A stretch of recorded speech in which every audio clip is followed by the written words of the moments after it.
Bonsoir, bienvenue sur Horreur à la carte. Partageons quelques histoires ensemble en explorant ce recueil et délectons-nous de cette angoisse.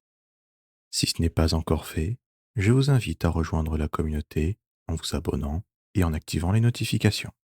Je vous invite aussi à noter dans les commentaires là où les histoires qui vous auront fait frissonner. Alors, installez-vous confortablement et commençons avec cette première histoire.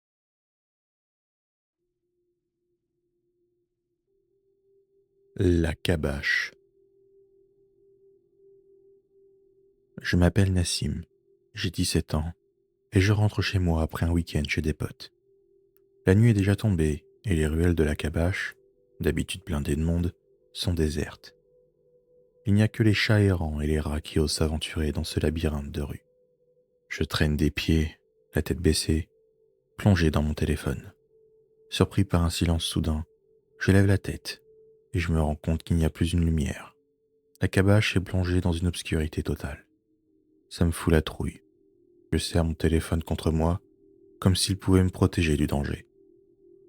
J'accélère le pas, pressé de rentrer chez moi. Je tourne dans un dédale de ruelles étroites, essayant de retrouver ma route.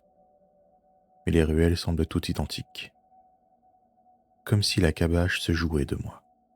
La peur commence à monter en moi, comme une vague qui me submerge peu à peu. Je m'arrête d'un coup, avec l'impression d'être suivi. Mais quand je me retourne, je ne vois rien. Mon cœur s'accélère, je me sens perdu. J'entends un bruit.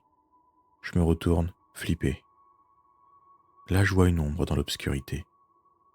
Une silhouette qui grandit et se rapproche de moi. J'ai envie de gueuler, mais ma voix est coincée dans ma gorge. Elle est juste devant moi maintenant. C'est un homme. Son visage est caché dans l'ombre de sa capuche. L'homme tend la main vers moi et il a un couteau. Sa lame brille faiblement dans la nuit. Je ferme les yeux en pensant que je vais y passer. Mais rien. J'ouvre les yeux et l'homme n'est plus là. Je suis sous le choc. Je m'affale contre le mur, mes jambes tremblent. Je ne comprends pas ce qui vient de se passer, mais je sais que je l'ai échappé belle. Je reprends mon souffle, me relève lentement et continue mon chemin, terrorisé, mais déterminé à rentrer chez moi. J'arrive enfin à la maison, et j'ouvre la porte d'un geste brusque et cours à l'intérieur. Je m'enferme dans ma chambre, et je ne bouge plus pendant des heures. Je n'arrête pas de penser à cet homme. Je me réveille avec des cernes sous les yeux. Je suis encore traumatisé par les événements de la nuit dernière. Je décide d'aller au commissariat pour porter plainte. Mais quand je raconte mon histoire aux policiers, ils ne me croient pas. Je continue d'avoir des cauchemars. Je ne me sens plus en sécurité. J'ai l'impression d'être constamment surveillé. Un jour, en marchant dans la rue, j'aperçois l'homme au couteau. Il est assis sur un banc et me fixe du regard. Je me mets à courir, paniqué. J'ai mis du temps à oublier cette histoire. Mais heureusement, je n'ai plus jamais revu cette personne.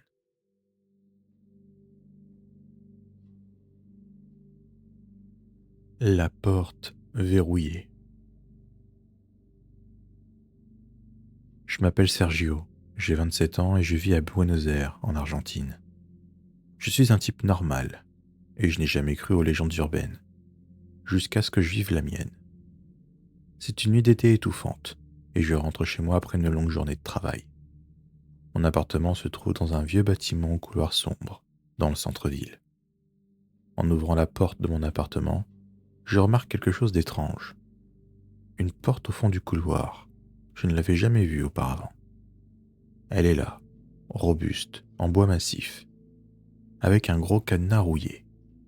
Je m'approche, intrigué. Il est écrit sur une note jaunie, collée dessus, ne pas ouvrir. Mais je suis curieux, alors je tente de l'ouvrir, mais elle est solidement verrouillée. Je colle mon oreille contre cette porte, espérant entendre quelque chose, et j'entends un murmure, faible, presque imperceptible. Sergio. Je recule, surpris mais surtout effrayé. Je me dépêche de rentrer dans mon appartement. Le lendemain, je demande des infos au concierge à propos de cette porte. Il devient blanc comme un linge et me regarde avec des yeux ronds. Tu ne dois pas ouvrir cette porte. C'est là que ça s'est passé. Quoi donc? Il a baissé la voix et m'a raconté l'histoire d'un locataire qui avait disparu sans laisser de traces il y a des années. La dernière fois qu'il avait été vu, c'était près de cette porte. Les nuits suivantes, les murmures se sont invités chez moi. Il m'appelle, me supplie d'ouvrir la porte. Je résiste tant bien que mal, mais la tentation est trop forte. Alors une nuit, armé d'une pince et d'une lampe torche, je décide de briser le cadenas. Et ce que j'ai trouvé derrière cette porte a changé ma vie à jamais. Un escalier en colimaçon qui semble descendre dans les entrailles de la terre. Je descends, la lumière de ma torche éclaire les murs humides. En bas des escaliers, une pièce est éclairée par une lumière rougeâtre. Et là, au centre, je vois une chaise avec des chaînes. Sur le sol, il y a des traces de lutte, des inscriptions étranges et une photo. Une photo de moi, enfant. J'ai la tête qui tourne. Tout vacille autour de moi. Je m'écroule. Quand je me réveille, je suis dans mon lit, la photo à la main. Depuis cette expérience, je vis dans la peur. La peur de ce que j'ai vu. La peur de ces murmures qui ne me quittent plus. Je partage mon expérience ici, non pas pour chercher de l'aide, mais pour vous avertir. Si vous entendez des murmures, si vous trouvez une porte verrouillée, ne l'ouvrez pas. Ne faites pas la même erreur que moi. Si tu veux soutenir la chaîne, lâche un petit like, abonne-toi et active la cloche pour les prochaines vidéos. Sur ce, reprenons le cours de nos histoires.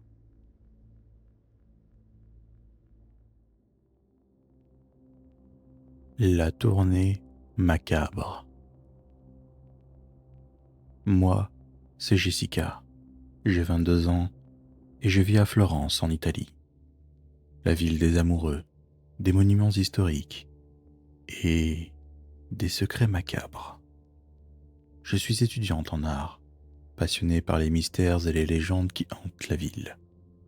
Ce soir, je me lance dans un défi un peu fou. Une visite nocturne des lieux les plus macabres de Florence. Muni de mon appareil photo et d'une lampe torche, j'arpente les rues désertes. Mon premier arrêt, la Piazza Santo Spirito, connue pour ses légendes de fantômes et d'esprits errants. L'air y est glacial, et j'ai la sensation d'être observé. Le silence est pesant, brisé uniquement par mes pas résonnant sur les pavés et le ululement lointain d'Aïbou.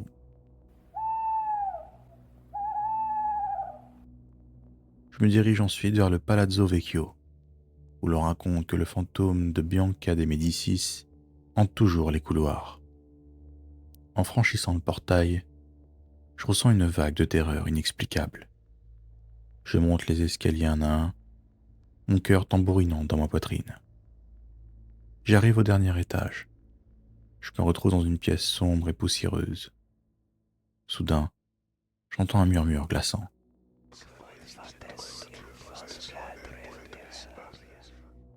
J'observe tout autour de moi, mais je ne vois pas un chat. La peur m'envahit et je fuis le Palazzo Vecchio en courant. Je continue ma tournée, visitant des cimetières, des cryptes et des églises hantées. À chaque endroit, ma terreur grandit, me serrant la gorge comme un étau.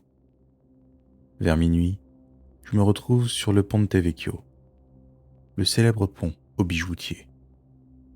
L'obscurité est totale, et le silence n'est troublé que par le clapotis de l'Arno.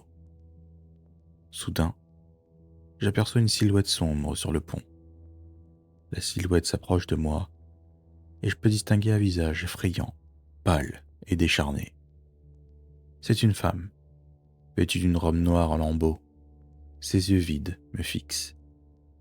J'étouffe un cri de terreur. La femme s'arrête devant moi et se penche vers moi. Je recule instinctivement, mais elle attrape mon bras avec une force surprenante. Je sens une douleur glacée se propager dans mon corps. Je hurle et cours sans m'arrêter avant d'être en sécurité chez moi. Depuis cette nuit, je ne dors plus. Je suis hanté par les images et les sensations de ma tournée. J'ai compris que je m'étais aventuré dans un monde que je ne connaissais pas. Un monde où l'horreur se cache derrière chaque coin de rue. J'ignore si je retournerai un jour arpenter les lieux macabres de Florence. Mais une chose est sûre, cette nuit-là a marqué à jamais mon âme.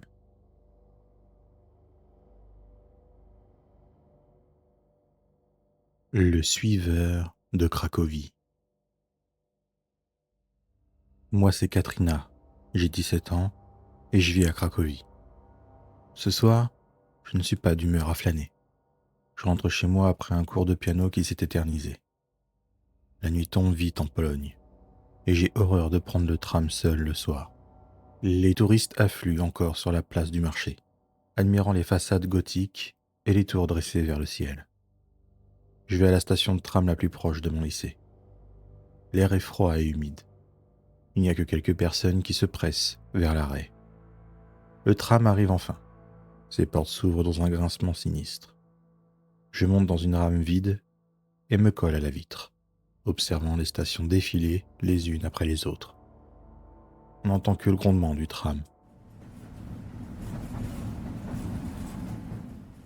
Soudain, les lumières de la rame s'éteignent. Je me retrouve plongé dans une obscurité totale. Ça me fait peur. Je panique un peu, ma respiration s'accélère.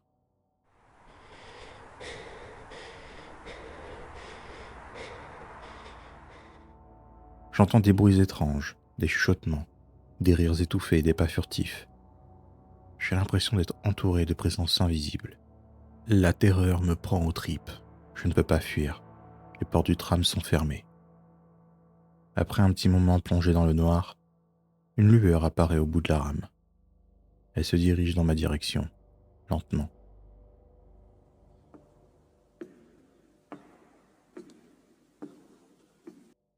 Je distingue une silhouette, enveloppée dans un long manteau noir. Son visage caché dans l'ombre. Quand elle se penche vers moi, je sens un souffle froid me caresser le visage. Et je sens une odeur putride. Ça me glace le sang. Elle se redresse et s'éloigne. La lueur disparaît à son tour. Je suis frigorifié. Je frissonne de tout mon corps. Le tram redémarre enfin et les lumières se rallument.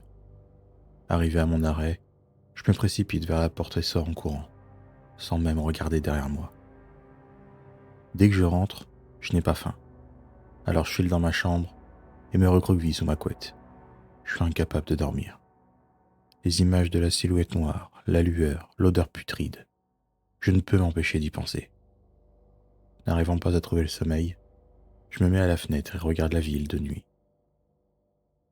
Les lumières scintillantes me fascinent, mais elles ne parviennent pas à chasser la peur qui me ronge.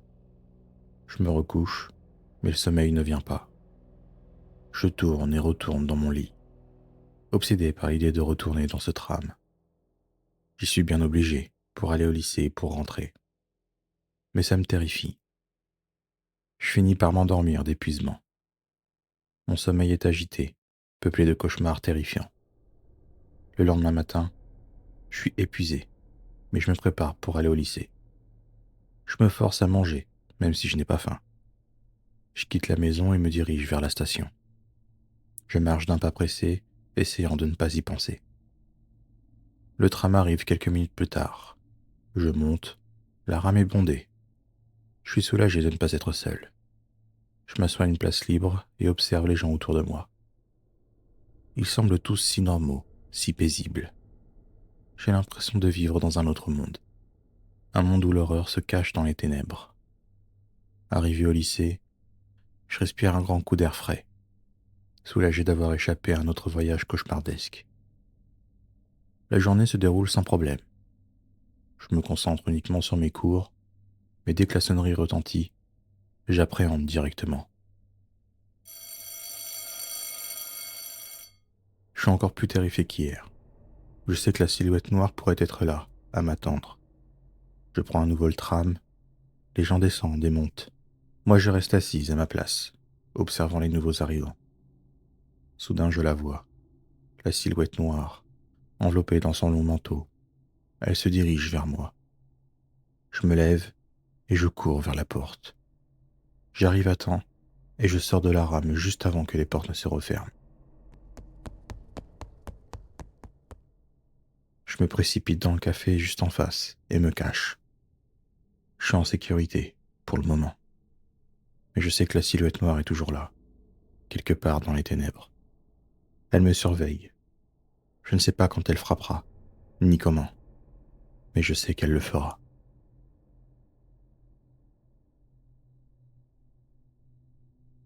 Dernière randonnée. Je m'appelle Dan, j'ai 52 ans. Mon histoire, que je décide de raconter aujourd'hui, s'est passée quand j'en avais 25. J'étais quelqu'un de fougueux et assoiffé d'aventure. Les montagnes et leurs paysages sauvages me fascinent. Un jour, j'ai eu l'opportunité de me joindre à une expédition de randonnée, 20 jours dans les montagnes, à quelques kilomètres de chez moi. J'ai donc sauté sur l'occasion.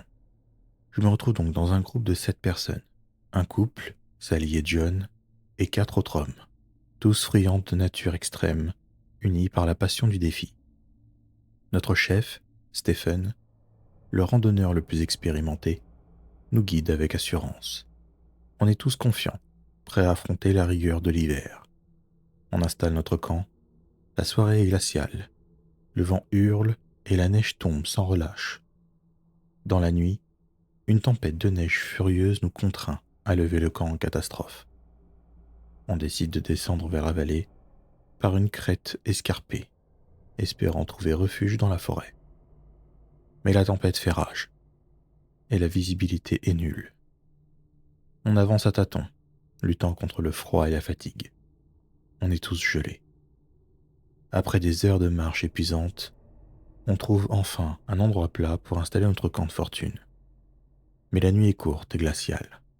On est tous dans nos tentes respectives, essayant en vain de se réchauffer. Le vent souffle tellement fort que ça en est assourdissant. Au petit matin, on constate l'absence du couple, Sally et John. Inquiets, on part à leur recherche.